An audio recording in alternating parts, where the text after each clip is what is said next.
ทุกคนสาวลาว3 คนนี่ไปใส่ไปน้ำกันผู้นี้เด้ซื้อในใดน้อ ฮะเสียริวสาวอลิวผู้นี้นะสาวนางสาวนางหาอยู่หากินกับไปน้ำกันบ่3 คนบ่อ๋อนอนก็นอนน้ำกันวันลงผู้บ่าวก็ลงน้ำกัน อาสมมติว่ามีผู้บ่าว1 คนไปหาชื่อเจ้าเด้เจ้าคิดในได้อ่ะฮะแบ่งกันบ่หรือว่าจึงใดผู้หนึ่งเอาเสื้อผู้หนึ่งเอาเกิบบ่ ซอยจุปิ้งเอาเนาะสาวริวจะมักกินแบบใดกินปิ้ง กินปิ้ง มักกินปิ้งอยู่น้ำบ่ ด้านสาวริวสิเอาเท่าไรคะน้องเจ้าสาวร้านก็พอสาวล้านกีบบ่โอ้คันทาเจ้าว่าผู้บ่าวพังไทยอยากไปหาเจ้าชื่อเพจเจ้าในใดเนาะนางลูกสาวเดียวนางลูกสาวเดียวบ่ภาษาลาวหรือภาษาไทยภาษาลาวภาษาลาวเนาะถ้าผู้ใดอยากถัก5ก็สามารถถัก5ได้บ่ได้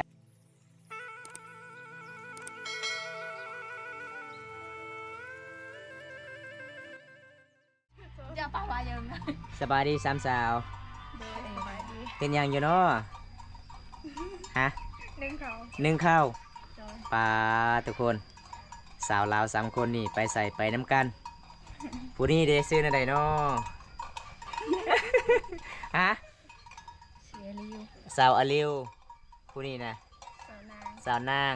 ผู้ที่3สาวยังเจ้านะสาวเอ็นนี่กัน สาวยังได้หายไปน่ะละหายไปแล้วเจ้าซื้อในใดเนาะฮะสาวเอ็นนี่บ่โอ้เอ็นนี่คือคือเมนแล้วพี่น้อง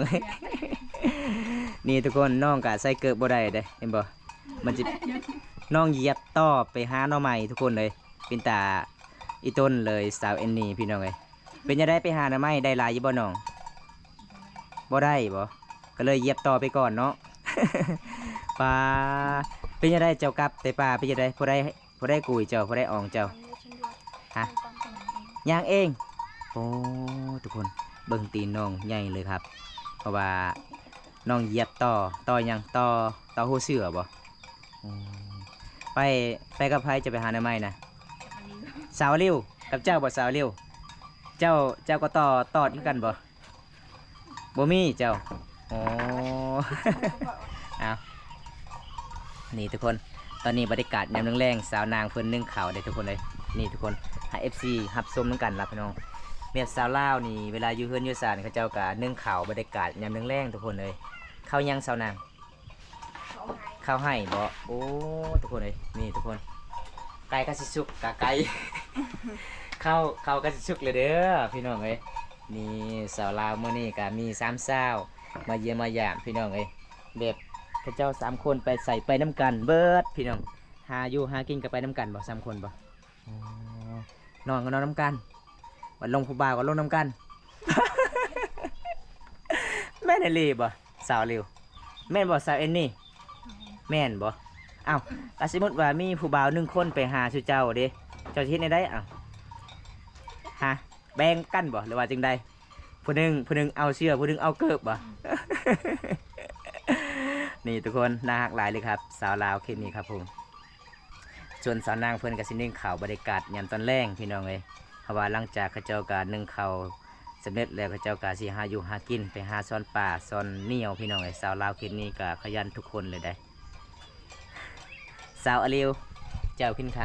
าวกันยังมากคืองามแท้ฮะกินข้าวกับปลากินข้าวกับป้าโอ้ได้ปลาหลายบ่น้องฮะบ่หลายผู้ใดได้ปลานะไปหาให้เจ้ากินฮะผู้ใดฮะจะว่ายังเนาะ จะไปใส่หม้องบ่แม่นบ่ จะใส่หม้องเป็นบ่สาวเลี้ยวหรือว่าจะไปสอนเอาไปสอนเอาบ่โอ้เพราะว่าแต่ละมือก็เจ้าหาอยู่หากินเนาะในครอบครัวเจ้ามีจักคนเนาะ9 คนป้าพี่น้องเอ้ยคนหลายเนาะครอบครัวเจ้าเนาะสาวเอ็นนี่ครอบครัวเจ้าจักคนเนาะคือกัน9 คนหมดเอ้า เพื่อนเจ้าสองคนนี่อยู่ใส่เพื่อนเจ้าสองคนอยู่ใส่ฮะ ปลายตัวอันกันนะ อยู่แถวใดสาวเร็วเพื่อนเจ้าน้องอยู่พุ่นโอ้เมื่อหน้าพาอายไปหาเด้อเดี๋ยวอายก็อยากไปเบิ่งกับเพื่อนน้องว่ามีคนหลายเนาะมื่อนี้ก็อยู่เพื่อนสาวนางเนาะนี่ทุกคนบ้านสาวนางพี่น้องเอ้ยประมาณสักนี้ละทุกคนเลยสังอาซีก็มัดฝังไปแล้วทุกคนเลยเป็นน่าสงสารเลยครับนี่เห็นบ่อันนี้แบบเขาเจ้ากะสิมาเก็บใหม่เวลาเลือกเขาเจ้าเฮือนเฮ็ดสร้างเขาเจ้ากะสิมาแอมเอาพี่น้องนี่สาวนางเพิ่นกะสิเลี้ยงข้าวเดียวอันนี้อยากก็เด้อสาวเร็วมากินข้าวกับหยังเนาะผู้สาว กับน้ำตาล น้ำตาลโอ้พี่น้องเอ้ยจำน้ำตาลกินกับข้าวทุกคนนึ่งข้าวไปพร้อมบรรยากาศยามแรงๆแซ่บอยู่บ่ แซ่บ แซ่บเนาะชมพอเจ้ากินน้ำตาลชมพองามเนาะ กินน้ำตาลปากกะหวานคนกะงามทุกคนเลยนี่น้องกินน้ำตาลบ่มีอาหารบ่น้อง เด้อ บ่มีอาหารเนาะเอาอันสมมติว่าผู้บ่าวพังไทยอยากไปหาเจ้านี่น้องอยากกินอาหารหยัง กินปลา ปิ้งปลาโอ้มักแห้งบ่ เด้อ เมื่อหน้าบอมตาสิพาหนุ่มไทยมาเยี่ยมมายามได้บ่ ได้ ได้เนาะโอเคทุกคนเมื่อนี้บอมตากะสิทำสาวนางเพิ่นว่าทาหนุ่มไทยอยากมาเยี่ยมมายามได้เด้เด็กเพิ่นสารน้องวันที่นี้ล่ะพี่น้องเอ้ยบรรยากาศยามแรงน้องกะสินึ่งข้าวแน่สาวนางคนสวยในหมู่บ้านไปทางใดก็ไป3คนทุกคนเลยสาวลาวเพราะว่ามีคนหนึงหนุ่มไทยแต่กรุงเทพเพิ่นให้บอมตาถามอยากไปเยี่ยมไปยามเจ้าสิรับได้บ่รับได้เนาะแต่ต้องซื้อปลาเด้อว่ะ ซื้อปลานิ่นให้คอยกินเด้อตอนนี้คอยกินแต่น้ำตาลกับข้าว นี่ทุกคนเลยงามย้อนกินน้ำตาลกับข้าวได้ทุกคนเลยบ่มีอาหารเลยพี่น้องนี่ทุกคนบ้านนอกเบิ่งนี่พี่น้องบำตาอนุญาตให้ FC รับชมกันนี่ทุกคนคันเวลาฝนตกนี่อยู่บ่ได้เลยทุกคนนี่เห็นบ่มันสิเปื่อยหมดแล้วแบบบอนน้องแอมเห็นบ่พี่น้องอันนี้จะเป็นไม้เหี้ยไม้ไผ่เด้มันก็สิเปื่อยหมดแล้วเวลาฝนตกนี่แล้วเลยพี่น้องอันนี้จะเป็นบาดเห็นบ่โอ้ยทุกคนเลยเฮือนสาวนางพี่น้องประมาณซำนี้เลยทุกคนอันสาวนางคันถาเจ้าว่าผู้บ่าวพังไทยอยากไปหาเจ้าชื่อเพจเจ้าในใดน้อน างลูกสาวเดียวน างลูกสาวเดียวบ่ภาษาลาวหรือภาษาไทย ภาษาลาว ภาษาลาวเนาะ เด้อ ถ้าผู้ใดอยากถัก5ก็สามารถถัก5ได้บ่ ได้ ได้เนาะน้องเขียนภาษาลาวได้บ่ ได้ ได้เนาะโอ้แสดงว่าน้องเก่งอยู่เนาะภาษาคำภาษาไทยเด้บ่ได้เลยโอ้โห มีแต่คำสาวนางคนสวยครับเพิ่นกำลังนึ่งข้าวได้นี่จะเป็นข้าวไห่สาวลาวเขตนี้ก็โอ้ยสุดยอดหลายเลยพี่น้องอยู่เฮือนอยู่ศาลก็นึ่งข้าวให้พ่อแม่พี่น้องเพราะว่าไอพ่อไอแม่ก็เอาให้ออกส่วนได้ก็เลยน้องก็นึ่งข้าวบรรยากาศยามต้นแรงทุกคนเลยเป็นยังไง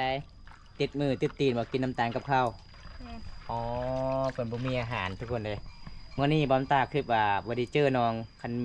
เจอน้องอยู่เฮือนอยู่ศาลบอมตาก็จะซื้อปลานิ่นให้น้องกินนั่นล่ะอยากกินบ่ปลานิ่นบ่ ยาง อยากกินเนาะอยากกินปิ้งหรือว่าอยากกินกอยซอยจุปิ้งเอาเนาะสาวริ้วจะมักกินแบบใด กินปีก กินปิ้ง เออมักกินปิ้งอยู่น้ำบ่ ฮะอยากกินปิ้งป้าเลยว่าอยากมักกินปิ้ง กินปีกปลา เออคอยเลยคิดว่าเจะมักกินปิ้งอยู่น้ำคอยแล้วตกใจเด้ เมื่อหน้ากันเด้ออายมาเยี่ยมมายามเมื่อหน้าอายสิพาหนุ่มไทยซื้อปลาบักหลายๆโลดให้เจ้ามากินปิ้งแซ่บบ่แซ่บเนาะโอ้นี่สาวเอ็นนี่ก็อยากนอนแหละทุกคนเลย นอนมือเชียร์หยา เมื่อเสียหยาเนาะนี่เพิ่นก็หากนมาแต่หายแต่ส่วนเมื่อเสียหยาก็เลยมาเล่นอยู่เฮือนสาวนางบ่สาวนางลูกสาวล่าบ่ลูกสาวล่าบ่นางเจ้าบ่ สาวเดียว ลูกสาวเดียวโอ้สาวริ้วเด้ลูกสาวกกบ่เจ้าบ่ลูกสาวล่าลูกสาวในใดเจ้าน่ะลูกสาวกลางสาวเอ็นนี่ ลูกสาวหลา ลูกสาวล่าป้าโถลูกสาวล่าพี่น้องเอ้ยขาดองเพลงเนาะลูกสาวล่าเนาะขาดอง30 ล้านบ่โอ้ยขาดอง30 ล้านสาวริ้วสิเอาเท่าใดขาดองเจ้า สาวล้านก็พอ นี่สาวล้านก็พอเด้อทุกคนเลยมาหาได้เด้อส่วนสาวเอ็นนี่30 ล้านสาวอลิวสาวล้านก็พอสาวล้านกีบบ่โอ้สาวล้านกีบมาเอาได้เนาะ อีก2ปีจึงเอาได้เนาะตอนนี้อายุ16ปีสาว16ปีสาว16ปีสาว16ปี3คน16ปีเบิดพี่น้อง3สาวทุกคนเลยนี่ข้าวสุกแล้วพี่น้องสาวนางก็สิช่วยข้าวได้ข้าวก็สุกทุกคนว่าจะเป็นเม็ดใหญ่ๆเนาะข้าวไห้เนาะสาวนางปลาในครอบครัวเจ้าคนเนาะ6 คนพี่น้องไงในครอบครัวสาวนางก็6 คนได้อันนี้จะเป็นข้าวไห้ทุกคนนี่เห็นบ่มันจะเป็นเม็ดใหญ่ๆได้อันนี้เป็นข้าวแบบเขาเจ้ากับมาตำเองมันมีวิตามินพี่น้องเวลาเขากินพี่น้องบางคนก็มักข้าวที่เขาตำเองบางคนก็มักข้าวขาวสีมาแต่ห้องสีพี่น้องนี่ข้าวก็สุกเลยเพื่อนก็สวยข้าวได้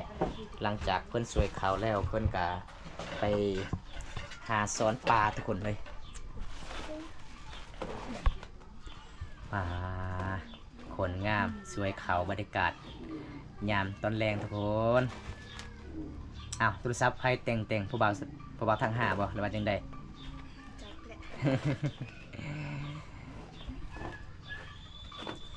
อ้าวสาวนาง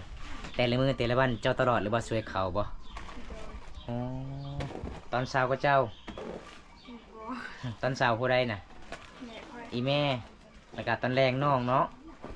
ตอนแรงก็คือน้องก็สิมาซอยเวียกไอพ่ออีแม่ทุกคนเพราะว่าเพื่อนของน้องก็มีผู้สาว3 คนไปนอนเด้แล้วก็มีสาวอลิวสาวเอ็นนี่มานอนน้ำกันทุกคนเลย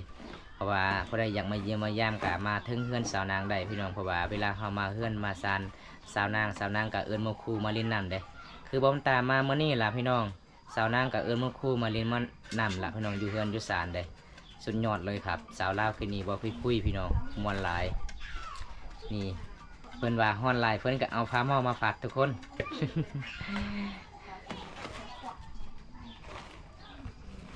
อันนี้แบบเขาเจ้ากาสิมาซานเองเลยแบบวิธีชีวิตดันเดิมเลยบอลเขาเจ้ากาสิมาช่วยเขา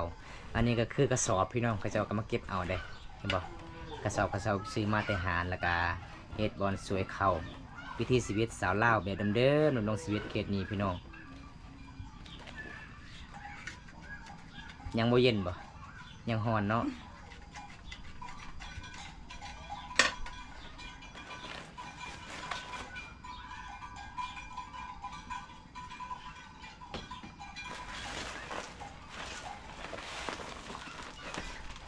นี่เป็นชื่อเขากันแล้วๆทุกคนเอ้ย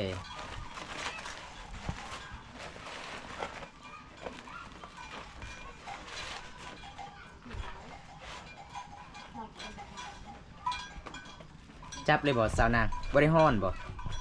บ่ได้ฮ้อนเนาะเคยจับตลอดพี่น้องเขาก็บ่ได้ฮ้อนปานใดเลยนี่เพราะว่าเพื่อนน้องประมาณ6 คนน้องก็ใส่เขาประมาณ2 ปิ๊บนี่ล่ะพี่น้องเวลาพอได้อยากมาเยี่ยมมายามสาวนางเป็นนี่ล่ะวิถีชีวิตสาวนางถ้าพอได้เอาสาวนางเป็นแฟนโอ้วาสนาบุญลีพี่น้องสุดยอดหลายขยันสุดๆเลยครับเรียบร้อยทุกคน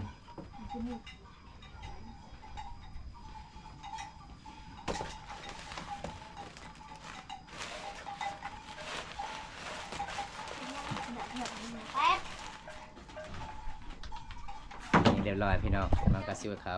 เมื่อนี้บ่มีอย่างละพี่น้อง FC ให้รับชมเอเดบทีชีวิตสาวนางและก็สาวลิวสาวแอนนี่มื้อนี้ก็ให้รับชมทุกๆคน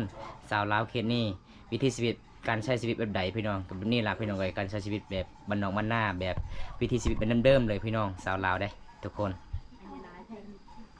เอาไว้เล่นน้องหลังจากเพิ่นสวยขาวแล้วเพิ่นก็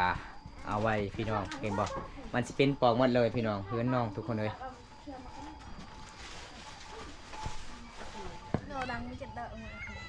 หลังจากเพื่อนสวยขาวแล้วเพื่อนก็นั่งเล่นกับหมู่คู่ได้ทุกคนเลยสาวนางสาวริวสาวเอนนี่หลังจากสวยขาวแล้วน้องๆสิไปใส่ต่อบัดนี้ฮะไปใส่ซ้อนป่าบ่สาวริวก็ไปนำกันบ่สาวนี่ก็ไปบ่อ๋อเป็นว่าไปเบิดพี่น้อง เจ็บตีนก็ต้องไปเด้อทุกคนเลยเพราะว่าสาวลาวคือนิยมหาคนชูชีวิตลีพี่น้องหาอยู่หากินบรรยากาศยามแรงๆ ราะว่าคันบ่ได้หากินก็บ่มีกินยามแรงทุกคนไอ้พ่อไอ้แม่ก็หากะมายามทันนี้มาแต่ไห้แต่สวนน้องๆก็หากินพี่น้องหาสอนป่าได้ทุกคนนี่มีแต่สาวหน้าฮักหลายทุกคนเลยสุดยอดสาวลาวหมู่บ้านนี้พี่น้องสาว16 ปี16 ปี16 ปีคอมเมนต์มาได้ FC ถ้ามักผู้ใดก็สามารถคอมเมนต์มาได้เด้อพี่น้องเอ้ยเพราะว่ามื้อนี้บอมตาก็ได้เฟซน้องๆแล้วพี่น้องเอ้ย3คนก็เจ้าแจกเฟซพี่น้องเอาพี่น้องจังได๋ก็บอมตาก็สิปิดไว้สำนี้ก่อนพี่น้องคลิปนี้ก็บ่มีหยังหลายพี่น้องอัปเดตให้ FC รับชมวิถีชีวิตสาวลาวคนสวย ไปใส่ก็ไปน้ำกัน นอนก็นอนน้ำกัน ลงผู้บ่าวก็ลงน้ำกันพี่น้องคันมีผู้บ่าวคนหนึงไปหาในแล้วเลยพี่น้องเอ้ยบ่ต้องมาโลด นี่ทุกคนมาเยี่ยมมายามเพราะว่าหลังจากน้องกะนั่งลิ้นแล้วน้องกะสิไปซ้อนป่าได้จะได้บอมตากะสิปิดไว้สำนี้ก่อนพี่น้องคลิปนี้ขอจบไว้เท่านี้ก่อนคลิปหน้ากะมาพบพอกันใหม่ขอกล่าวคำว่าลาตรีสวัสดิ์บันส่วนน้องบ๊ายบายบ๊ายบายบ๊ายบายแม่สาวเร็ว บอลตากาสิปิดไว้สำนี้ก่อนคลิปนี้พี่น้องไงวันนี้บอลตากาเดินทางมาหลายกิโลได้เพื่อรับชมวิถีชีวิตสาวลาวเขตหมู่บ้านพูนบงมีกับประมาณสินี้พี่น้องเขาเจ้าบอกคุยได้ครั้งแรกเลยที่ได้บอลตาได้มาถ่ายอัปเดตชีวิตน้องๆกาอยู่ใดพี่น้องน้องๆกาบอกคุยม่วนหลายน้องๆกาลมใดพี่น้องเอาจังได้กับบอลตากาชีวิตไว้สำนี้ก่อนพี่น้องคลิปนี้ขอจบไว้ที่นี่ก่อนพี่น้องคลิปหน้าพบกันใหม่ขอกล่าวคำว่า